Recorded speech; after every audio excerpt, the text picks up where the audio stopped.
Abba, Father, you are exalted above the highest heaven, and yet you have been down here among us in your Son, Jesus Christ. We worship you, but we thank you that we can know you and relate to you. We thank you that we can trust you, that you are utterly reliable. I pray now that you'll give us freshness of mind as we struggle on with this complex subject. May your Holy Spirit plant in our hearts and minds what each of us needs to remember from this day.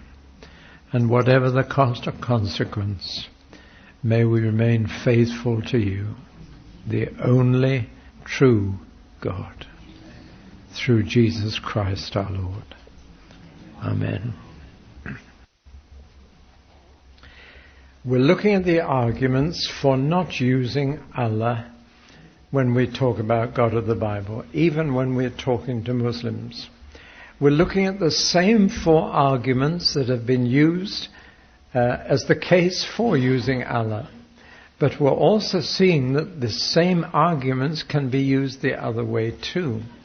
We've looked at two of the arguments so far. We've looked first at the etymological argument, that once the word for God has become a name, ceased to be a generic word for any god or many gods, and become a name of one God, then the situation has changed.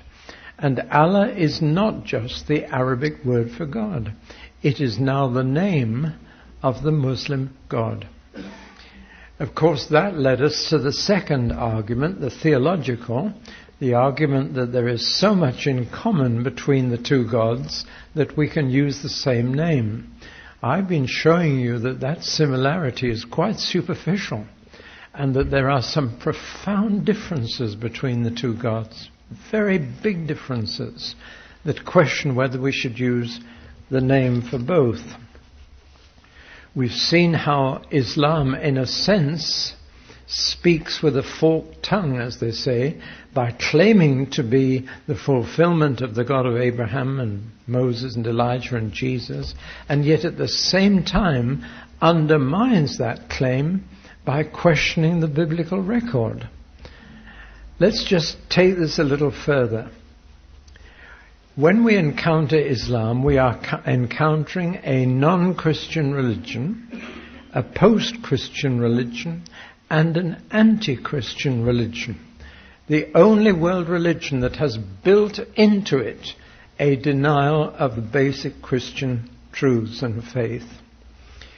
It is therefore a very subtle distortion of the Christian religion. A deception, because it's a distortion, pretending to be compatible, but actually incompatible, claiming to be a consummation of the biblical revelation, and yet in fact becoming a contradiction of it, claiming to be a successor to the prophets in the Bible. It has become a substitute for the religion of those prophets, and therefore is far more dangerous than any other non-Christian religion. Half-truths are more deceptive and dangerous than outright lies. And that is why the devil rarely tells outright lies. He mixes enough truth in with the lie to deceive and to convince that he's telling the truth. From the Garden of Eden he's done that, when he said to Adam and Eve, "You shall be as gods and your eyes will be opened." That was only half true. And ever since, the devil is a master at taking things in the Bible and twisting them, often out of context, and making them mean something different, which is exactly what he did in the temptations of Jesus. Now let's go back for a moment to the man Don Richardson. Don Richardson is the one everybody has read and everybody quotes as having pleaded missiologically for finding common ground, building on that. And his two books, The Peace Child and eternity in their hearts enabled many ordinary Christians to see the point of this. The interesting thing is that he has now written a book about Islam and takes a totally opposite position. The book is called Secrets of the Quran. I have it at home. And his approach to Islam is totally different from his approach to all the pagan religions that he's worked among, where he concentrated on what was in common in words and ideas. But with the Quran he has come to a totally negative position. And that is because he says you must take the Quran as a whole and not just in bits. I was saying that about any name of a person. You must take the person as a whole, whether you like all the bits or not. But he is saying you must take the Quran as a whole. It claims to be a whole revelation of God. And this is what he writes about it in his latest book. The Quran's good verses are like food. An assassin adds to the poison to disguise a deadly taste. Now, it was almost a shock to read that, because it is so different from his normal missionary approach. But the point he is making is that here is a very dangerous mixture, a deceptive mixture which must be taken or rejected as a whole. Some of you who heard the recording I made or have read the book will know that to me one of the most important questions we need to ask is, where did the Quran come from? What was its source? What was its inspiration? And this is the question I have found that evangelical missionaries are unwilling or not wanting to discuss. But to me this is all important because it affects your whole outlook. Now, Don Richardson has come to the conclusion that the mixture is of demonic origin. And I have to say that that's my own conclusion as well. There are only 3 possible sources of religious revelation and experience. One is God, the second is man, and the third is the devil. Only 3. And therefore we have to ask, did God inspire the Quran? If he did, then he's contradicting himself. Either God inspired the Bible or the Quran, but not both. Cannot possibly be both. If you believe the Bible came from God, then you cannot believe the Quran did. No missionary could ever believe that God inspired the Quran. Most of them, I think, would say it was entirely from Muhammad's own mind and thinking that he put it together. And certainly there's quite a lot of evidence for that within the Quran, that it came from Muhammad's own thinking and experience. But he would claim that it came in those experiences in which he was in a semi-trance or stupor in the cave in the mountain where he meditated. And he claimed it came from Gabriel, the archangel. But I think most missionaries I've talked to seem to think that it all came out of Muhammad, one way or another, that he picked up truths indirectly from Jews and Christians, then mixed it up with his own ideas, and the result is the Quran. I believe there's more to it than that, because the mixture is so subtle and so deceptive and so dangerous that I see the hand of a supernatural agent in it. And of course, the devil is a master of disguise and would have no difficulty mimicking Gabriel, another archangel like himself. Your answer to where the inspiration and source lies will affect your thinking about the Quran as a whole. Now, at this point, I want to deal with an objection that some people make to the kind of line I'm taking. And it's this.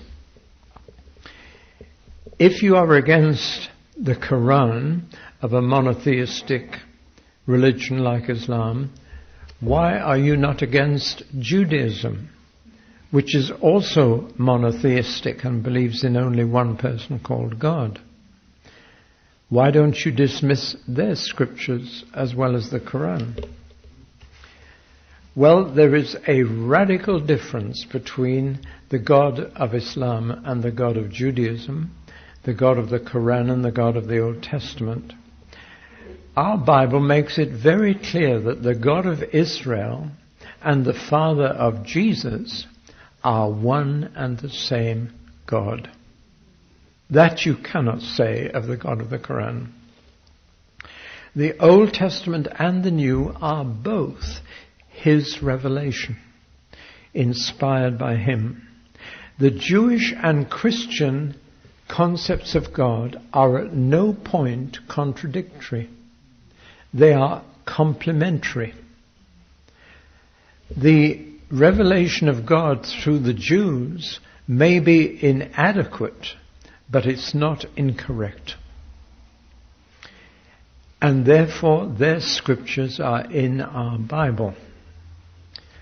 And they are as much inspired as the New Testament.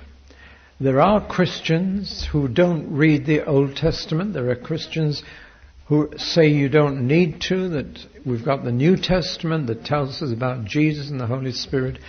But I tell you this, people who don't study the Old Testament will not get to know God. If you want to know God, then you start with the Old Testament.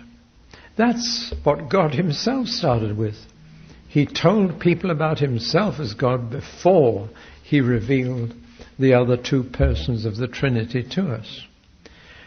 The Old Testament is the foundation of the kind of God we know. It was a man called Marcion who centuries ago began to teach that the God of the Old Testament and the God of the New Testament were different. It's the heresy we now call Marcionism, after his name.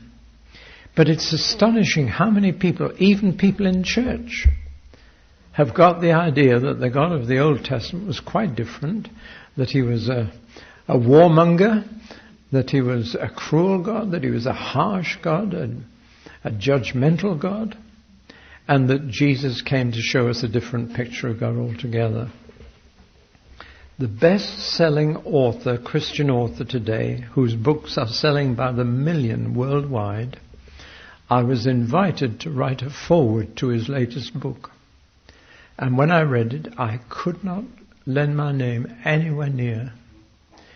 In the book he said, Jesus came to show us the mother love of God as distinct from the father love of God in the Old Testament. Now that's the old heresy of Marcionism, that they are two different gods. But I tell you now, though the God of the Quran is different from my God, the God of Israel is not.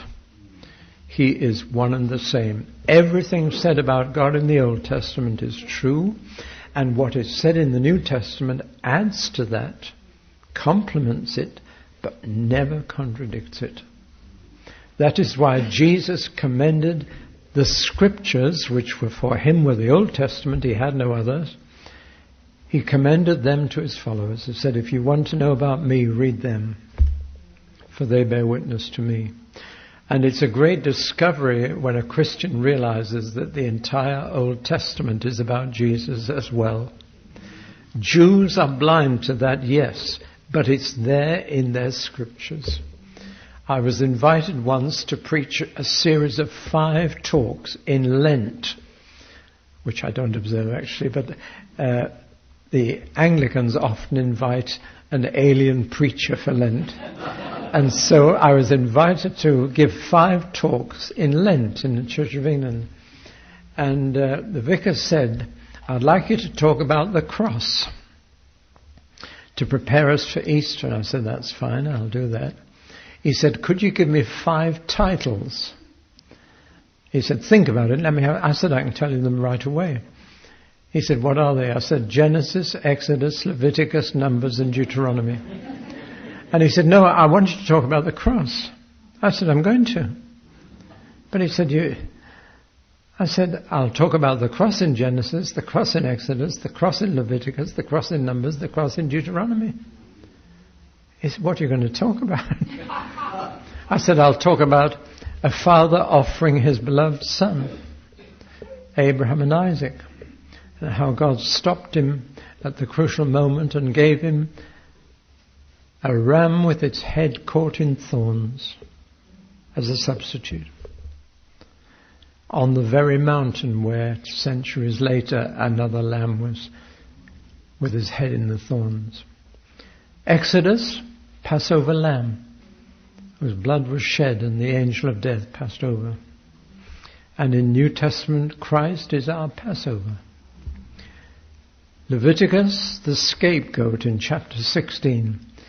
They used to put all their sins on the poor scapegoat's head and push it out of the city. And it died in the wilderness, taking away the sins of the world. And there is a Jewish legend that in the year that Jesus died, the scapegoat found its way back into the city and brought all their sins back again. Because now that was not the way to get rid of them. Numbers, as Moses lifted up the serpent in the wilderness, so must the Son of Man be lifted up. Deuteronomy, whoever is hanged on a tree is under the curse of God. Picked up in Galatians by Paul. So he then began to see. The whole Old Testament is about Jesus. It's not just about God. You will get a new perspective on Jesus from the Old Testament. But there it is. So Judaism and Islam are in a totally different relationship to Christians. Can you see this? Muhammad hoped that the people of the book, which is his phrase for Jews and Christians, would add the Quran to their Bible. That is why in the beginning he was very friendly to Jews and Christians.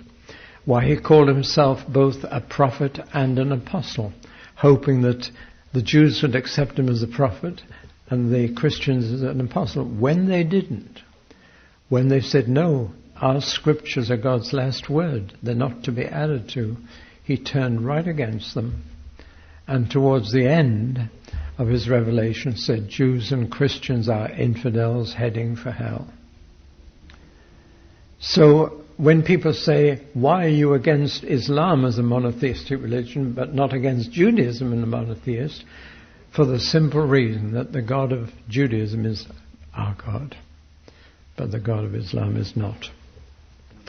Therefore, Judaism in every sense of the word is a sister faith.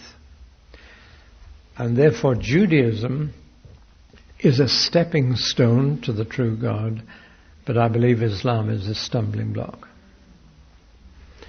Now let's turn to the fourth argument and see about the practical implications of all this and how that argument figures.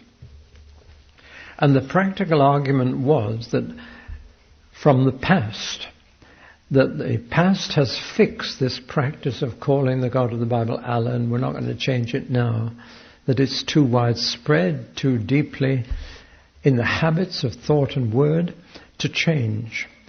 And in any case, if you try and change it, you're saying that everybody's been wrong. Quite a powerful argument, that practical argument. But let's turn from arguing from the past to looking at the present and the future, because that's where we are going to have to live. We're not living in the past. What has been done up to now may or may not be right to continue doing, because situations change, and we need to change both our words and our deeds to fit the present context and lay a foundation for the future. We should not lightly change long Christian habits just because they are habits. The past has good in it.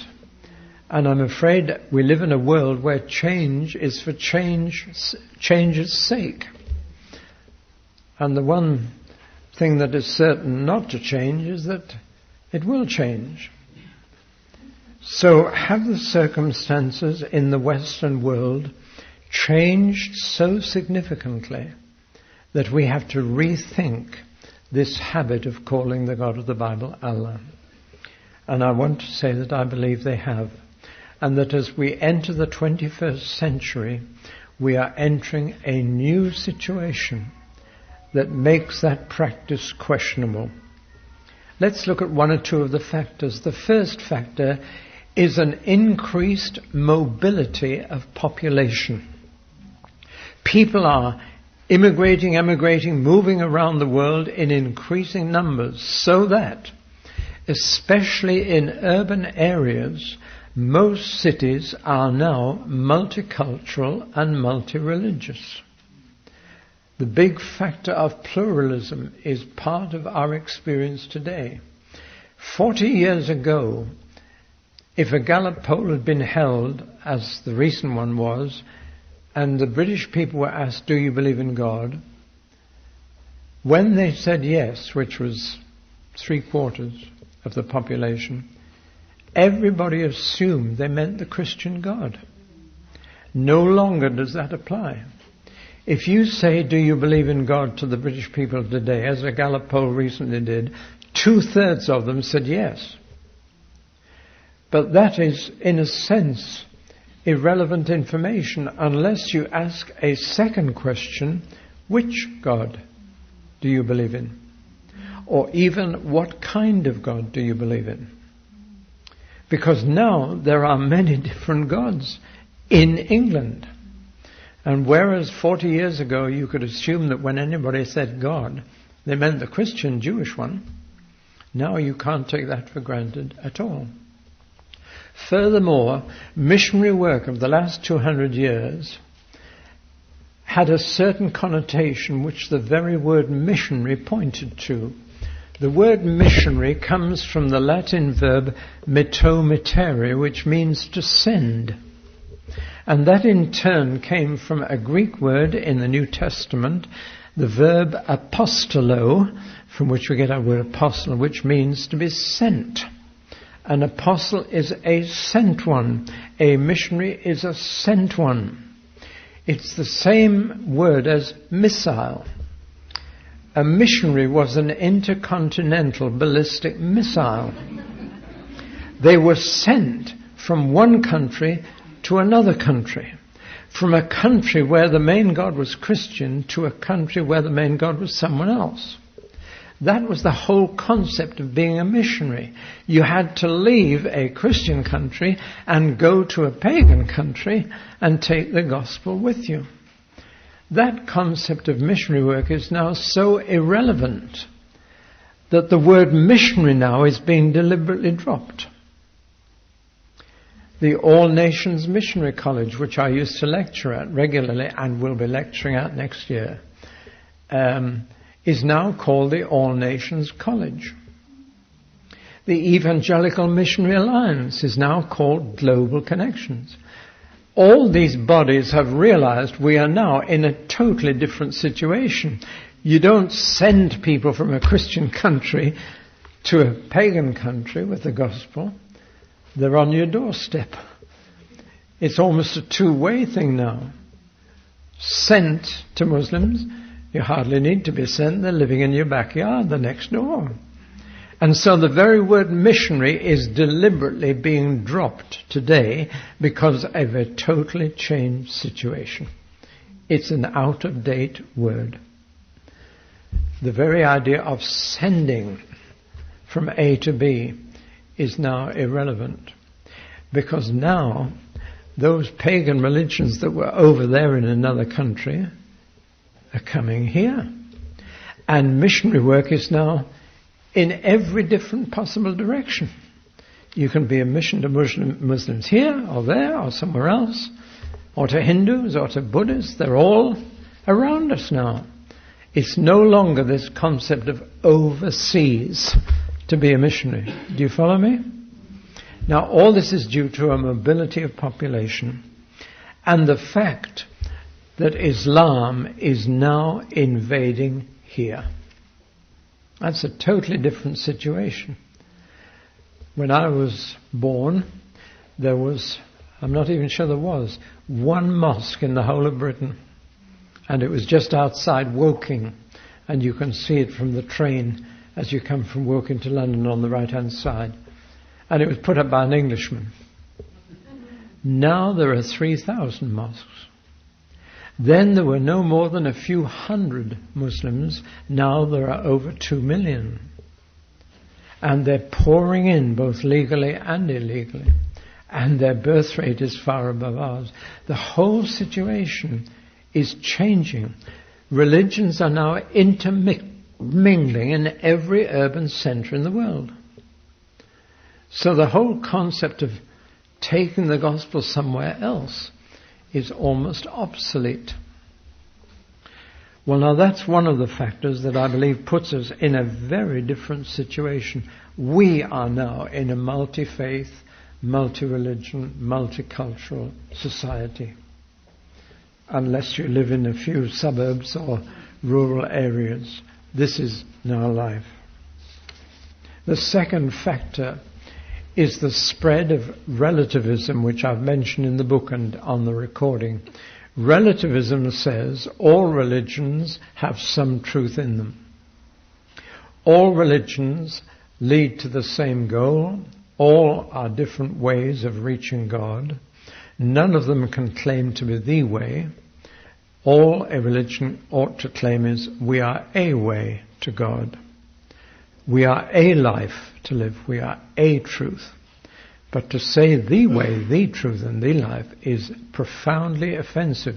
It is a claim to know the truth. And who does? Truth is to be found by dialogue, by each of us pooling our ignorance in one and finding out roughly what might be true. Or rather, what is true for you may not be true for me.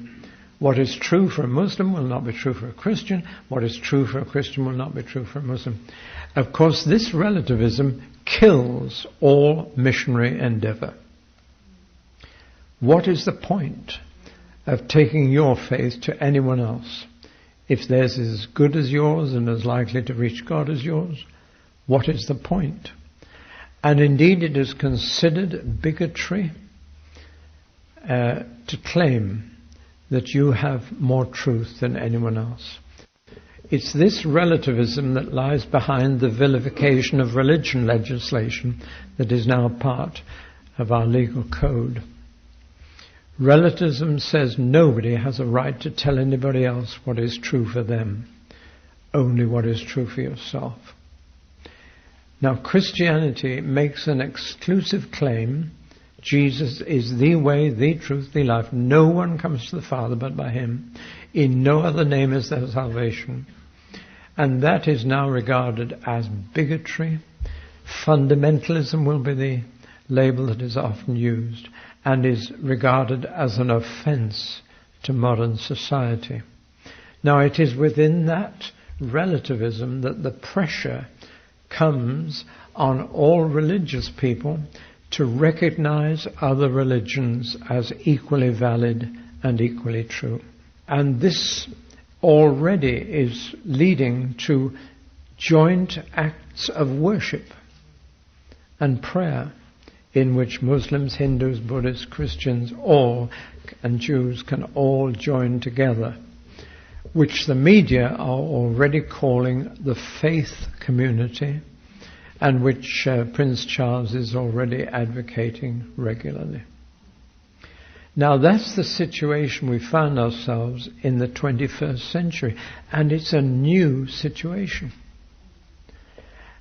And in my understanding, it becomes more important than ever before to distinguish between faiths for the sake of salvation.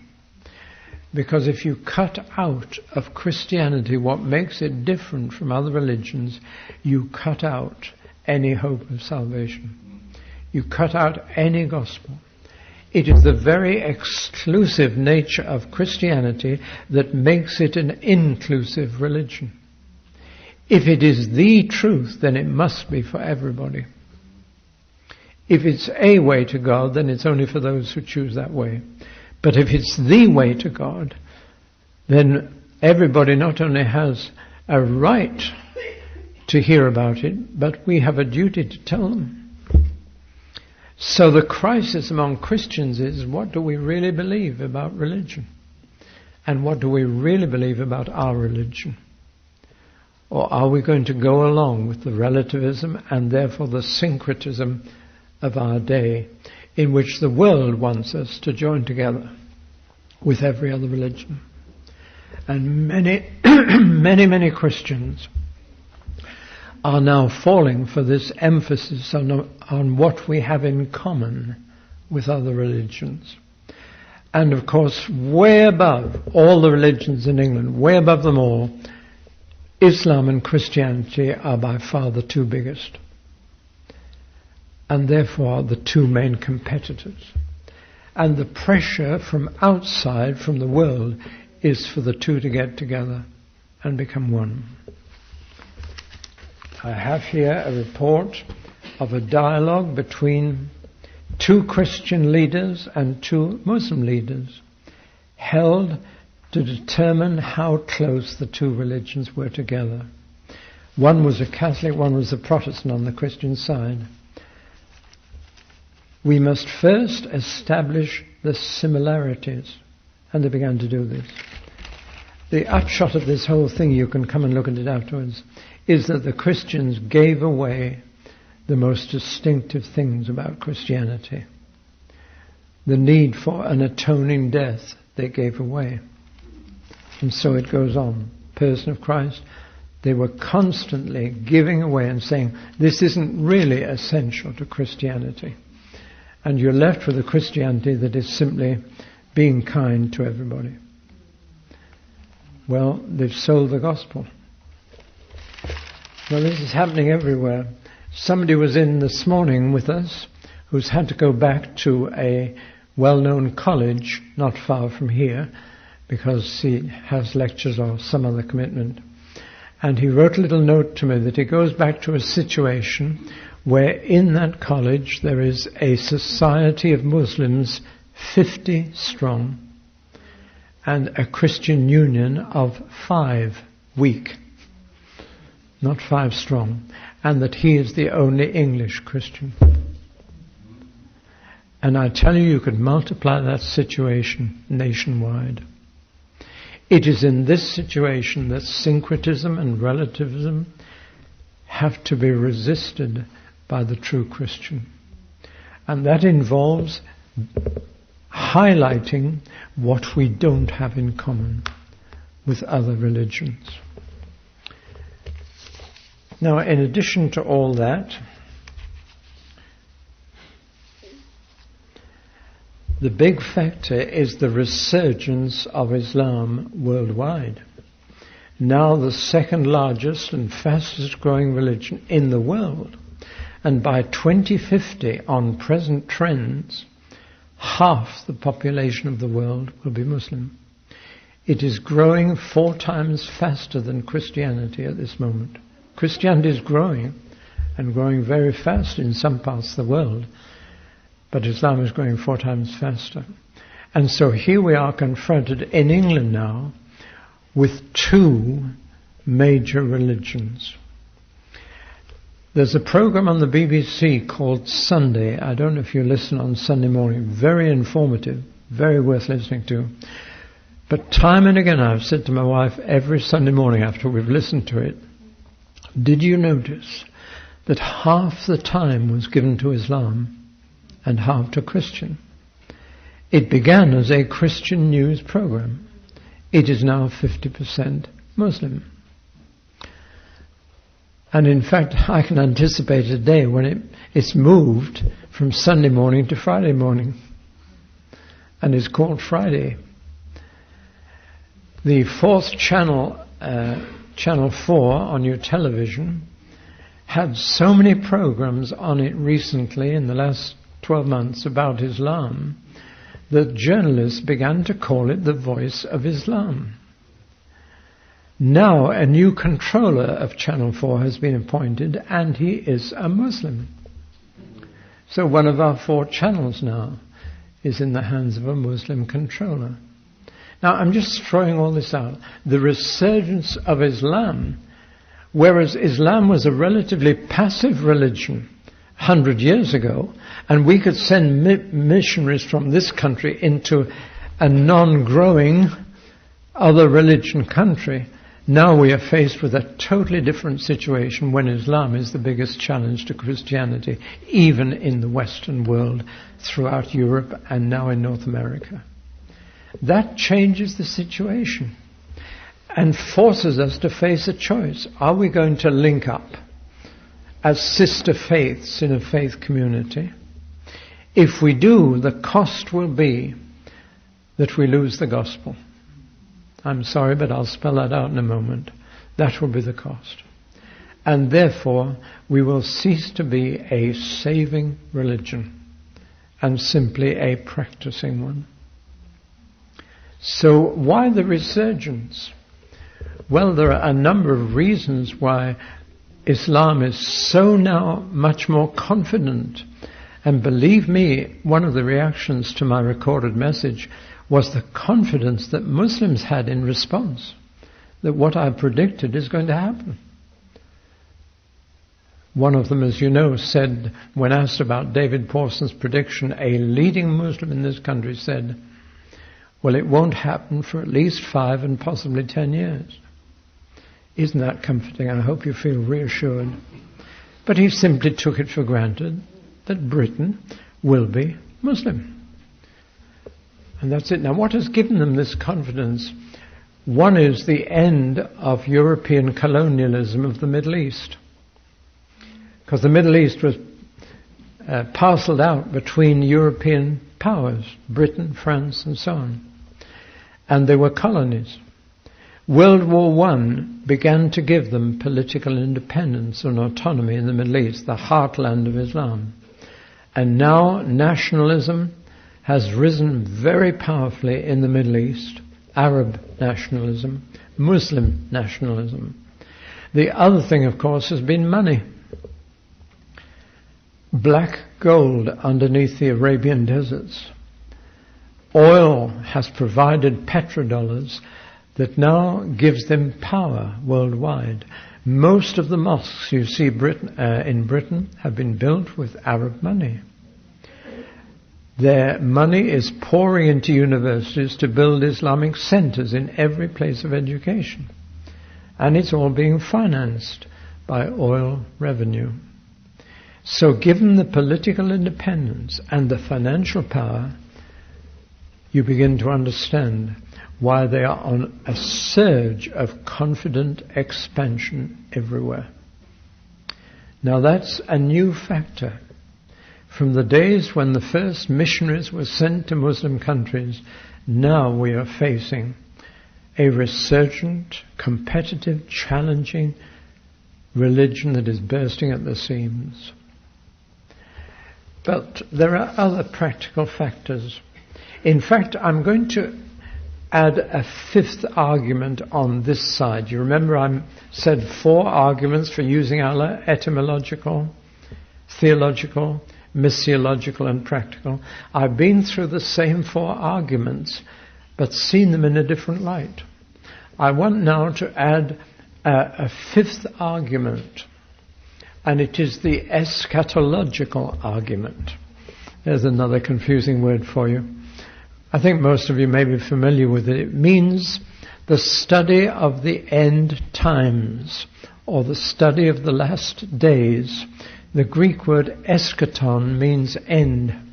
And eschatology is the study of the winding up of history. How will history end? How will it all be brought together? And there is an eschatological argument I now want to bring in, and it's this. We know from the New Testament how history is going to end. We're the only people who know. That's amazing, isn't it, that we don't tell other people what we know.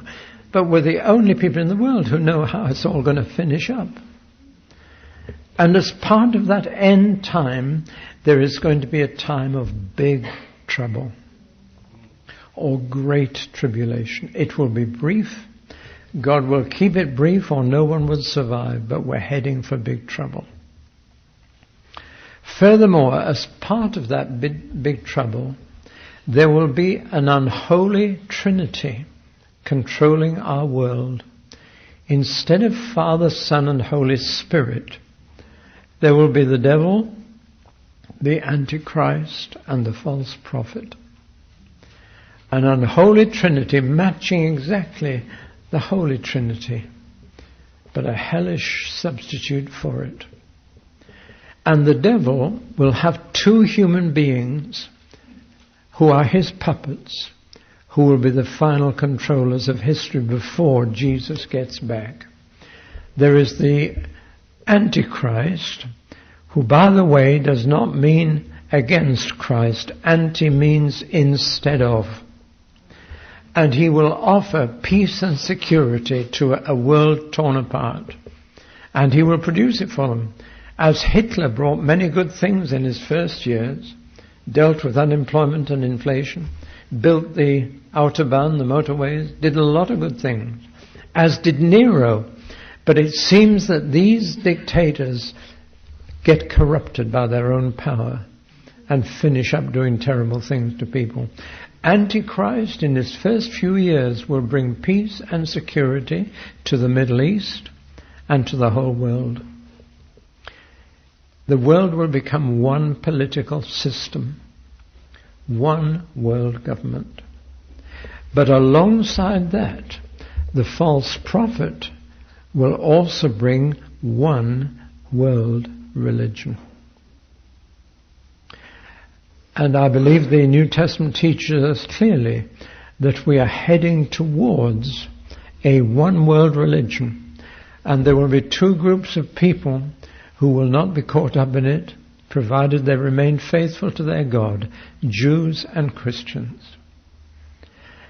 Now then, if we believe that the end times are much nearer than they used to be, and if the signs are beginning to show that we are heading up to that climax that the New Testament describes, then Christians will be more than wary of being caught up in a united world religion. You with me? That's an eschatological argument which I add to the others, that I believe Christians will resist, in the name of Jesus, a syncretism of world religions, a coming together in one faith, community of the different faiths. So that's my final argument against using Allah, because I believe that's now a very real, confusing step towards a union between the two faiths. The pressures are very, very strong. Now then, as I come to an end of my second subject, which is the case against using Allah, I want to add two little comments in conclusion to that side of the argument. Two opinions that I haven't mentioned yet. First of all, Muslim opinion. What do they think about Christians using the name of their God in evangelism? Strange that people don't often ask that question. And the answer is they are very angry about it. I told you that Jim Packer's book, Knowing God, is being translated and published in a non-Arabic speaking but Muslim country under the title Knowing Allah. But this is being very strongly resisted by the Muslim authorities in that country. They do not want the name of their God used on the lips of infidels. And we are infidels. An infidel is someone who is not a Muslim. And they are very angry at Christians using the name Allah in missions. They are jealous for the name of their God. That's one little codicil to the argument that I thought you might be interested in and ought to think about. They find it offensive and even blasphemous. Why then should Christians persist in using it? Does it not raise an unnecessary offense in seeking to win them for the gospel? The other opinion that I've never heard mentioned is, what does God feel about being called Allah? Strange that nobody ever asked that. He's the one most affected. Does he have any feelings about it? Well, I will tell you, I have no prophetic word from him to that effect, but I approach it through the Bible when I don't have a direct word and say, is there anything there that would give us a clue? He has given himself many names in the Bible, far more than Allah's 99, but he never called himself Allah. So how does he feel about using the name of another God for himself? Well, there are two verses that came immediately to mind. One is in Exodus, where he sums up, after giving the 10 Commandments to Israel, he says this: "Be careful to do everything I have said to you. Do not invoke the names of other gods. Do not let them be heard on your lips." And one modern translation translates that, "Do not even mention their names." And the same thing appears in Deuteronomy as well, where God orders Israel, when they get into the land and find themselves confronted with other gods, he orders them, wipe out their names. Of his own name, he is very jealous. He says, don't take my name in vain. Be careful how you use my name. But don't even mention the names of any other god. Well, now, does that give us a clue as to how God may feel about this? Well, that brings us to my third subject for today. What is the alternative? Especially when we are trying to win Muslims for Christ, is there an alternative to calling God Allah? Or are we shut up to that because, as some missionaries claim, it is the only word for God? So here's my third subject, and we're getting on very well for time. You really might get out of school early, but would you like a break now?